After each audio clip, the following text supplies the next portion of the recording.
Sounds like a lot of great conversations taking place, and I think that's wonderful. But we're going to continue the program. And I just want to, as we continue, I just want to draw your attention real quick to the screen.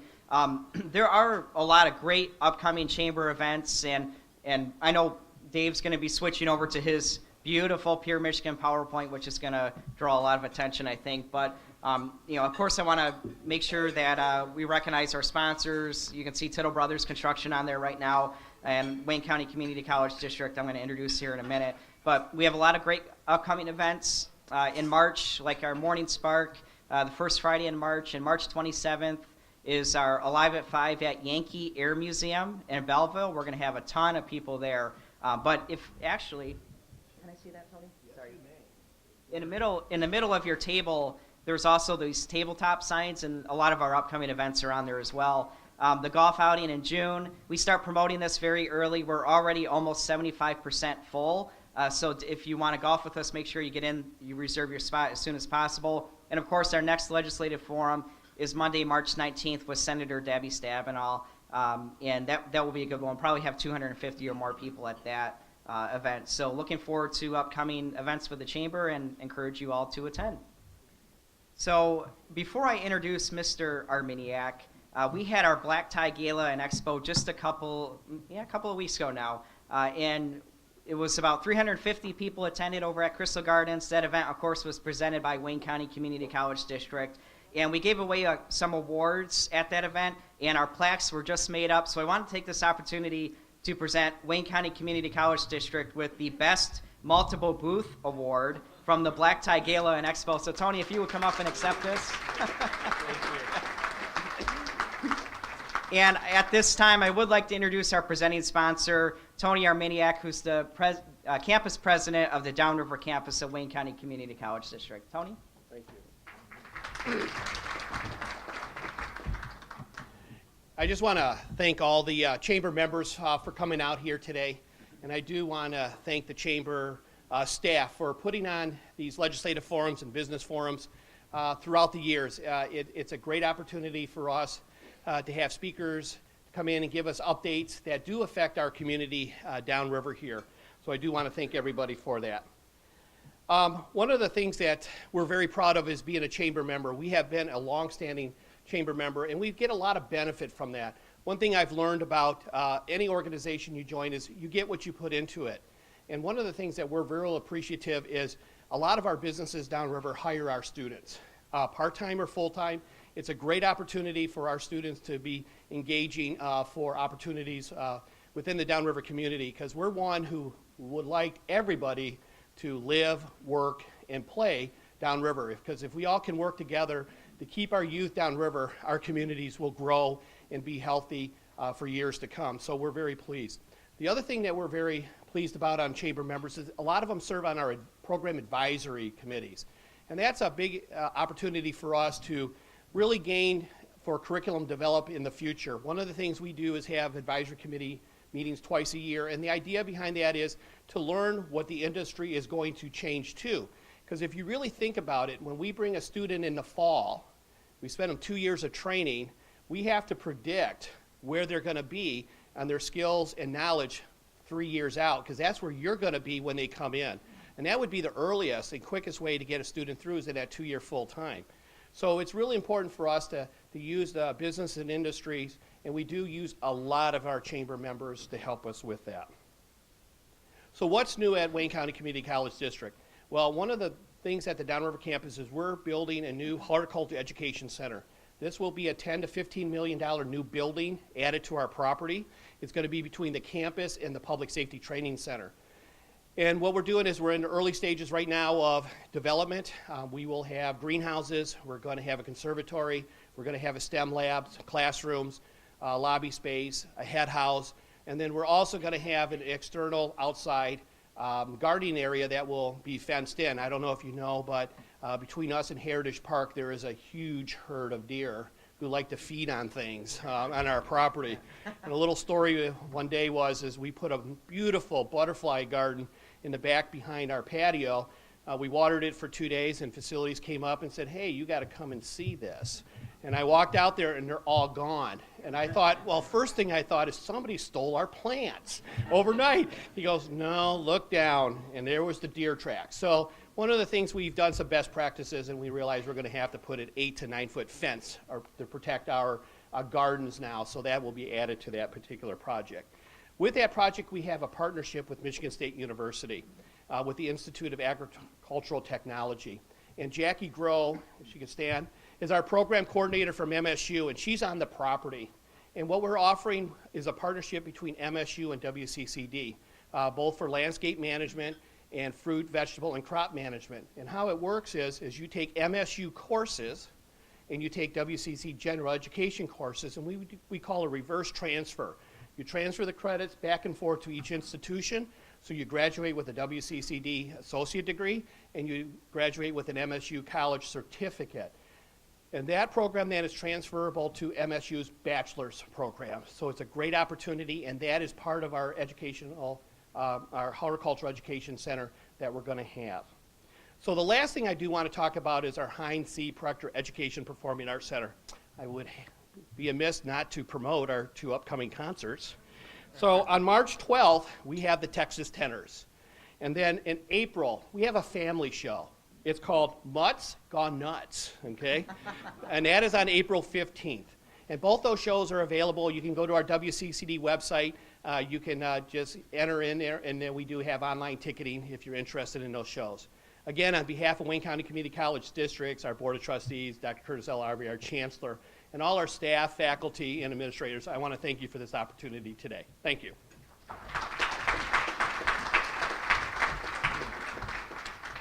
Thank you, Tony. We appreciate your support, as always. At this time, I'd like to recognize our elected officials that are here with us today. If you could please stand, and actually, you know what? You can applaud for each one. There's only a few. At the last legislative forum we had a couple of days ago, we had probably 50 elected officials in the room, so that was a little different. But beginning with, is Councilman Kevin Rourke for the City of Allen Park with us? I did not see him. Okay, he's not here. So next we have Mayor Andy Swift with the City of Riverview.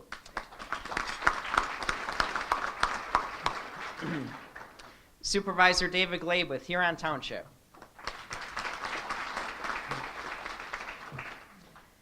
And former mayor of the City of Riverview, Tim Durand, is here with us today. And I do want to recognize my predecessor, former president of the Southern Wayne County Regional Chamber of Commerce, and also a former state representative, Mr. Ed Clementi.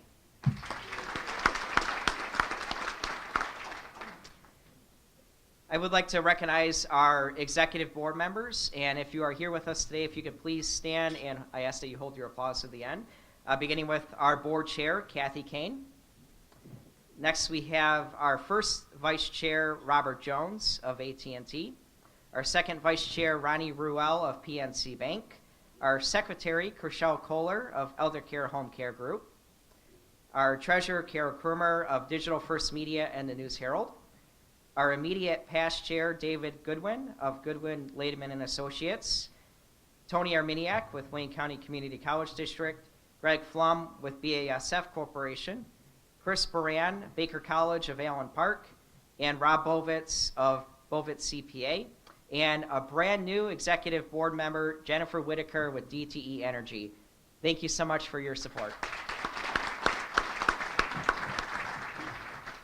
If you are a board member of the Southern Wayne County Regional Chamber, could you please stand and be recognized? We have Kyle Mazarik, Michael Crossman with Tittle Brothers Construction, Chris Sakaris with Monroe Bank and Trust, Mark Tremper, Downriver Community Federal Credit Union, and actually a fairly brand new board member along with Michael, Sue Trussell of Brownstown Township DDA. And who else do we have? Linda Stanko with Everybody Ready, Mary Jane Fallett with Eastern Michigan University, and Mary Jaroche with Crystal Gardens. Thank you guys for your support.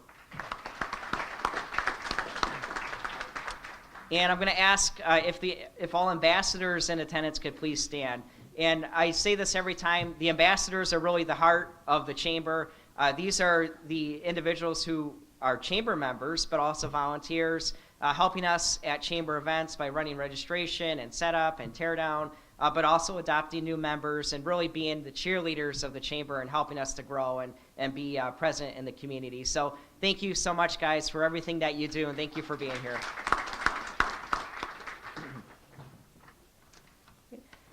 We have one high school with us today, and I'd like to ask if you guys can please stand and be recognized. We have Asher High School, who's sponsored by SEMCA.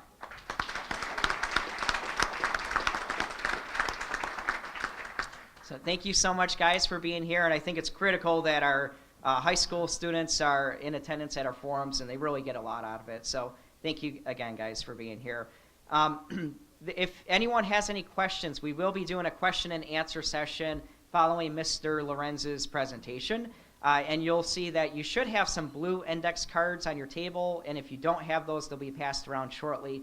But if you want to write your question down on those index cards, and one of our staff members will come by and collect those, and all you have to do is hold it up, and during the presentation, they'll come by and collect those, and then we'll do the Q&A session following the presentation. So at this time, I would like to introduce our board chair, Kathy Kane, who will do the speaker introduction. Kathy?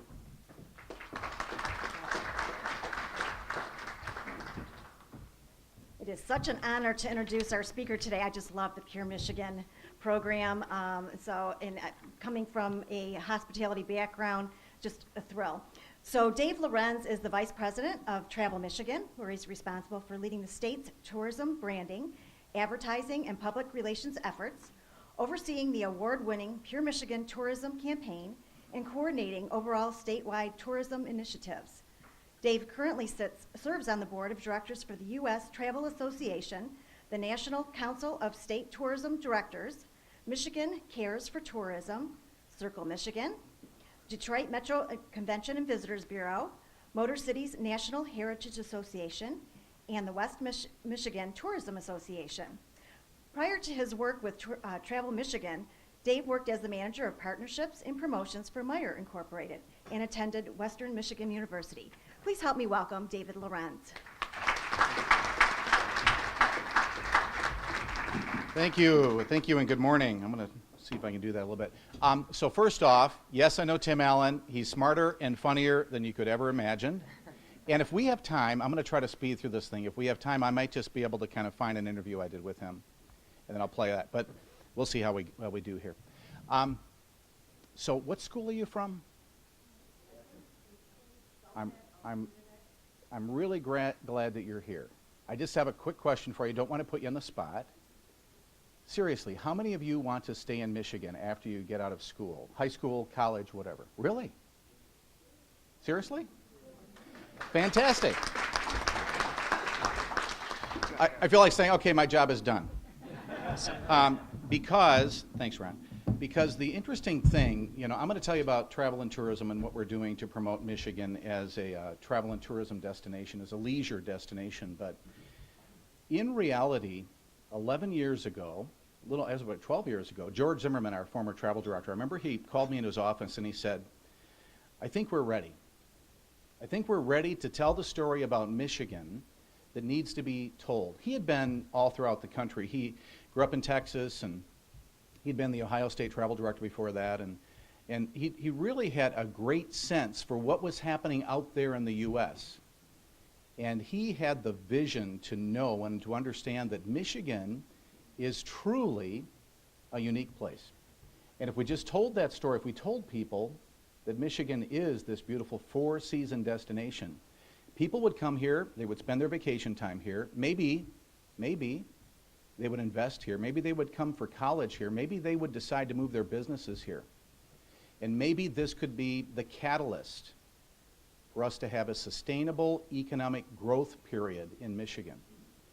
And I believe that vision has helped this state in more ways than we would ever expect. So that's really the story of Pure Michigan and what we're going to be talking about today. I've titled this Reinvention Through Innovation because since that time, 12 years ago, we've been constantly trying to innovate, trying to find the better way to get across this message that this really is a special place that we call Michigan. So we use a lot of research. I'm going to get through all the boring numbers first, tell you all this stuff, because we employ third-party research firms quite a bit. I'll just yell if I have to, so don't worry. Can you still hear me? Is that working? We employ these researchers to tell us how we're doing, to give us insights of how the campaign is changing perception or affecting perception in Michigan. So that's more important than anything else that I look at when I'm looking at various research. So what we know is when people are exposed to the Pure Michigan campaign, it changes their perception about Michigan. And if you look at this chart, it basically tells us that after people have been exposed to just one ad, this is on the national scene, they see Michigan as being more affordable, better for sports and recreation, worry-free, popular, great for sightseeing, entertainment, etc.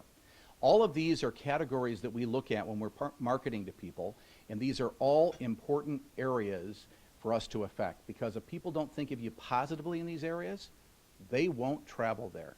If they don't think you're safe, a safe place to be, if they don't think you're a fun place to be, or a place with comfortable weather, a little problem sometimes there, they won't travel there. So we look at these things, and we're constantly adjusting our message to meet that. So the great thing is, 2016 data showed us that the travel industry is delivering on that promise. And I say the travel industry, meaning everybody in this room, because we are all in the travel industry. You don't have to operate a hotel or an amusement park to be in the travel industry, because every time you welcome somebody on the street, you see somebody walking around looking a little dazed and confused, and you say you're looking for something, you're part of the travel industry. You're part of that hospitable action. So we're delivering on the promise. People have already come here with a pretty favorable expectation because they've seen the ad. And then after they've come here, they're even more happy with that decision because we've over-delivered on that promise. So that's all good news. But we do have challenges. So we look at these insights, and they really help us. And what we found, something that really surprised me, because I come from the arts community, I am a recovering artist. So, one of these days I'll pick up the palette again and start painting again when I have time. But it's interesting, in a place that has Art Prize and the Detroit Institute of Arts and the Fox Theater, in these fantastic theaters and art galleries, and even where I'm from, Muskegon Museum of Art, best small art gallery in the country I've ever seen. We are not known for arts and culture, and that's a real problem because people want to go. They may not even consider themselves fans of art and culture, but they want to go where those things are. So we are starting to adjust our campaign to meet those needs, and we do have an issue with people seeing us as a safe place to visit. And that is because of 40 years of decay of Detroit, primarily. People see, the farther away you go from Michigan, the more likely it is people will think of Michigan as being Detroit. Used to be they would almost always think of old Detroit, all those challenges we went through for 40 years.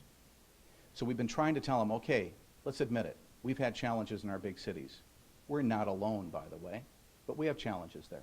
And we're working on it. And the people of Detroit have come back in this grassroots movement to make Detroit the next great city that it will be, and it's becoming, is happening. And that's the truth. So we're telling that story, this recovery of Detroit. And that's why I'm really happy that the Detroit Convention Visitors Bureau is kind of gone from this comeback city campaign to Detroit, it's go time. Because we're beyond that recovery story. We're recovering. And now it's time to go to Detroit. It's time to support Detroit. And so we're going to continue to tell that story as well. We do look at ROI results, and we know that in 2016 we invested nearly $13 million in the spring-summer outstate campaign. That's the easiest part of our campaign that we can measure. I think we had a $33 million budget that year, but we measure only a portion of it because all those other things we do, public relations and media relations and magazines and digital and all that stuff, it's just would be too costly to measure. So we look at the spring-summer advertising campaign, and we know that that campaign motivated a little over 5 million trips. You can see how it's broken down. $1.5 billion in visitor spending, $107 million generated in state taxes so we can fix some potholes. And for every dollar we invested, it brought back $8.33 in state tax returns. We don't look at local taxes. We don't look at all that money that flows through mom and pop businesses. We just look at state dollars expended, state dollars returned.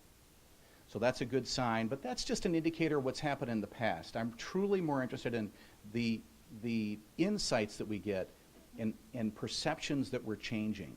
So we look at all that.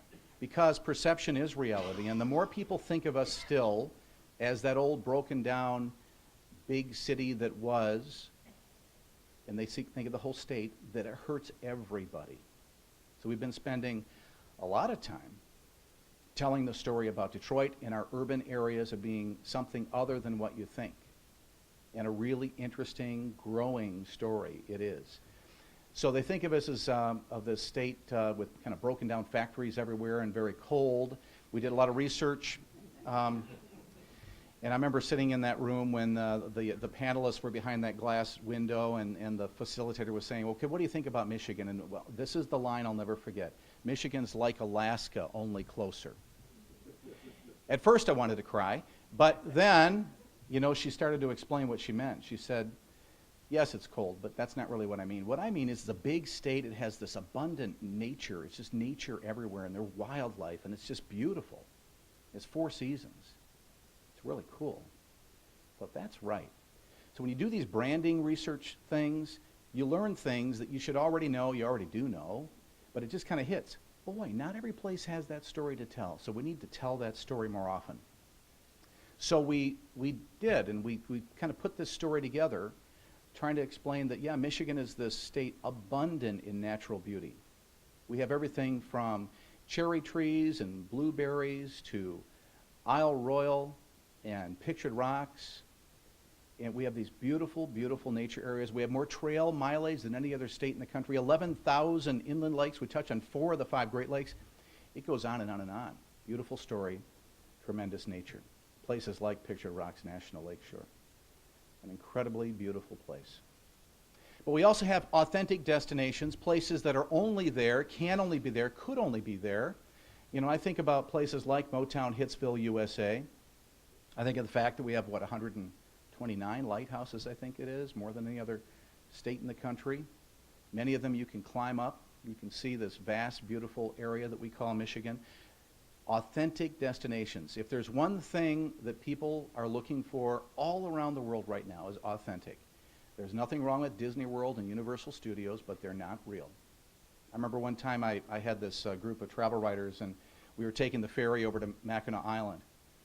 And there were a couple of writers that we were getting off the ferry, and we're on the dock, and the one writer said to the other, well, this is just like Disney World.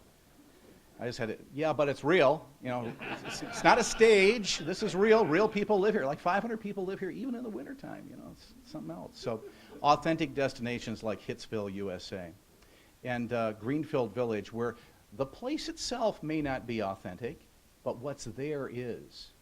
You know, like Edison's laboratory. Edison was Henry Ford's mentor, and I remember hearing a story that Henry Ford said to Edison, I want to move your Menlo Park lab to protect it and save it, preserve it. I want to move it to my little park.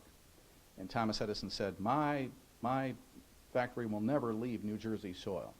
So Henry Ford sent a couple of train cars out there. He picked up a whole bunch of New Jersey dirt. He brought it over. He filled this lot and said, okay, I've got New Jersey soil. Can I have it? He said, I guess you can. And that's why it's there today, preserved forever. And we have unique experiences that you can only experience here. Now, every place does, but I think it's a marketing mistake not to exploit that, not to tell those stories. So we're trying to explain that there are things you can do in Michigan that you can only do in Michigan. How many places have a 5-mile-long suspension bridge that every Labor Day you get to walk across in 2 directions this year, by the way? You know, not every place has that. I remember the first Memorial Day race that we ran across that. I'm a runner. I know that's surprising, but I'm always at the back end of the line, but I'm out there. And I remember this first time we left St. Ignace. We were getting ready to cross that bridge. We got the footing of the bridge, and we're climbing up. And I can tell you, that's a big hill, bigger than it seems when you're driving it. We're climbing up that hill, and I'm looking through the grates, and I'm seeing a ship pass below me. And I'm seeing the sun rise beneath my feet, and it was Memorial Day weekend. It was like 30 degrees. I could see my breath. And, you know, no wonder they think we're cold all the time. You know, so, and I thought, how many places in the world can you experience this? That's pretty cool. So we knew if we told this story, if we just kept on telling this story, some kind of packaged it together to tell this true branding story of what this place is really like, that it's majestic, mythic, magical. If we found a way to tell that story, people would come here to experience what we have. Because if you build it and you promote it, people will come. So we built what we call the Pure Michigan story. And that goes like this. Pure Michigan is less like everything is and more like everything was meant to be. Because the truth of it is, more and more, unfortunately, Westlake, Ohio is like Toledo, Ohio, is like Schaumburg, Illinois, is like Milwaukee, Wisconsin, is like Indianapolis, Indiana. The same places to live, the same places to shop, the same places to eat, the same places to get your daily fix, and the same places to have fun. You know, that's the problem with America. I think that we've allowed the kind of the big box stores to take over communities. The downtowns in so many places in America have just died. But because of some reason, we were able to keep many and most of our downtowns alive through this period where everybody was leaving the downtowns and going to the malls. And so we were able to sustain ourselves, and now our downtowns are coming back. And that's a great story. So what we want people to do the next time they get away, we suggest they get away to a place that is less like everything is and more like everything is meant to be. Get away to a place where the skies are bluer and the water's fresher, where the sun rises brighter and sets deeper, where the colors are richer, the coastline's grander, the fish bigger, the spirits bolder, the smiles wider, the dreams greater, the heart's freer, and where the natural area and the natural wonders are truly more wondrous.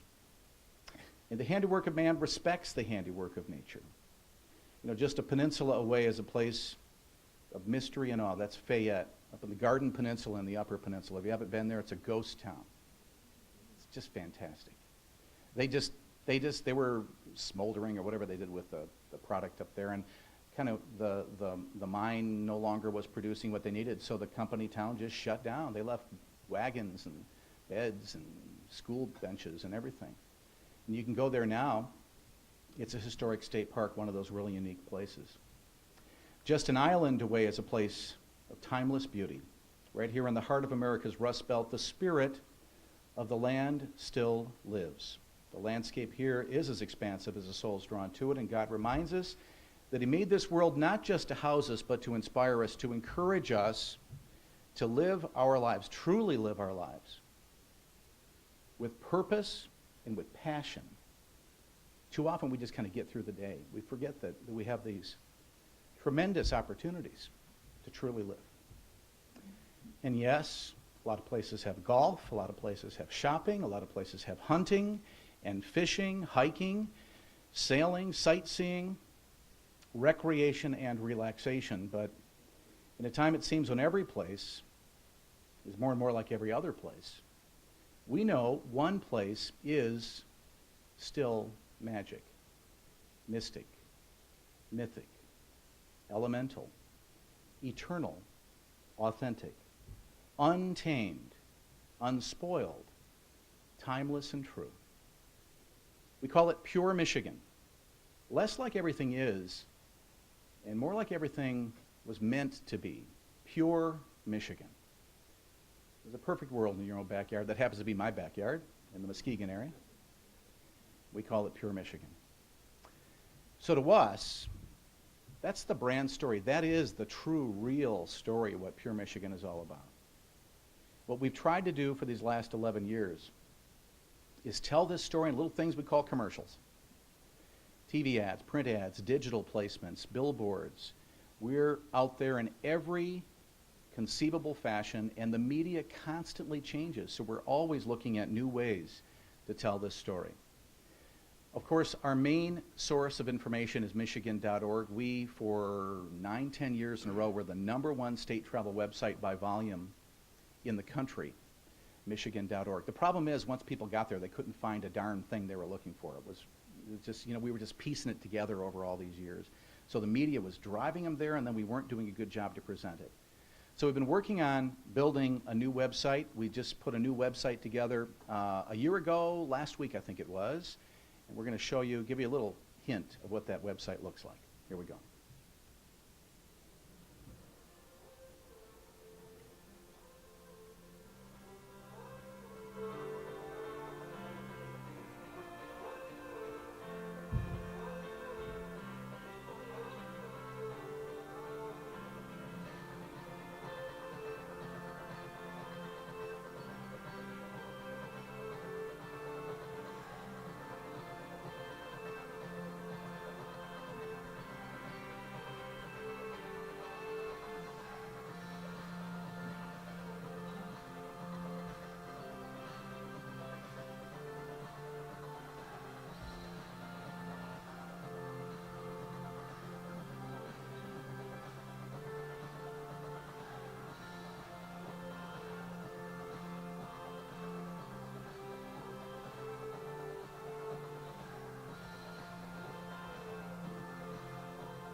So I really like the way the website's coming together. It took almost a year to generate the volume that we had received earlier because we had to get rid of like half of the content we had on the old website, like 400,000 pieces of information.